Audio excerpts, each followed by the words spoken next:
បាទសូមគោរពនឹងជម្រាបសួរដល់ពុកម៉ែបងប្អូនដែលតែងតែនិយមតាមដានស្ដាប់ព័ត៌មាននៅក្នុងបណ្ដាញសង្គម YouTube ជាទីមេត្រីនៅក្នុងវេលាគណៈនេះដែរខ្ញុំបានលើកយកអត្ថបទព្រមានថ្មីមួយទៀតហើយដែលមានចំណងជើងថាក្តៅក្រសួងប្រកាសករណីសង្ស័យជំងឺគ្រុនឈីកកំពុងឆ្លងខ្លាំងចេញពីខេត្តទាំង4នេះយោងតាមប្រព័ន្ធអង្កេតតាមដានជំងឺគ្រុនឈាមថ្នាក់ជាតិបានបញ្ជាក់ថាជំងឺគ្រុនឈីកគិតត្រឹមថ្ងៃទី9ខែមិថុនាឆ្នាំ2021មានករណីសង្ស័យជំងឺគ្រុនឈីកចំនួន514នាក់ត្រូវបានរាយការណ៍តាមរយៈប្រព័ន្ធឃ្លាំងមើលជំងឺគ្រុនឈាមចំនួន13ដែលក្នុងនោះរកឃើញ86%នៃករណីទាំងនេះមកពីខេត្តរតនគិរីមណ្ឌលគិរីបាត់ដំបងនិងខេត្តក្រចេះ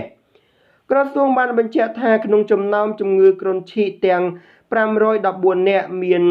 សមាមាត្រខុសគ្នាតាមក្រុមអាយុយោងតាមរបាយការណ៍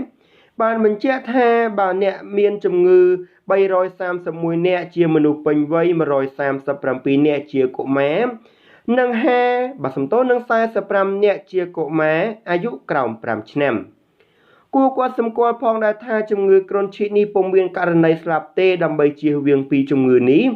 យើងត្រូវលុបបំបាត់ដង្កូវទឹកដែលដក់នៅជុំវិញបរិវេណផ្ទះព្រោះវាអាចបង្កើតជាមូសដែលជាភ្នាក់ងារចម្លងជំងឺគ្រុនឈីកនិងគ្រុនឈាមមាន22%បើសំទោសមាន32%ក្នុងពាងនិង68%ក្នុងកំប៉ុងត្រឡោកដូងចានបាយសម្លជ័រកែវជ័រសម្បកកង់ឡាននិងកង់ម៉ូតូដែលទុកចោលដបទឹកជាដើមបើអញ្ចឹងសម្រាប់អត្ថបទព្រមានតាក់ទងទៅនឹងអត្ថបទខាងលើក៏មានតែប៉ុណ្្នឹងជាចុងក្រោយខ្ញុំបាទក៏សូមអរគុណសម្រាប់ការតាមដានរបស់ពុកម៉ែបងប្អូនតាំងពីដើមរហូតមកដល់ចប់ខ្ញុំបាទសូមអរគុណនិងសូមគោរពលា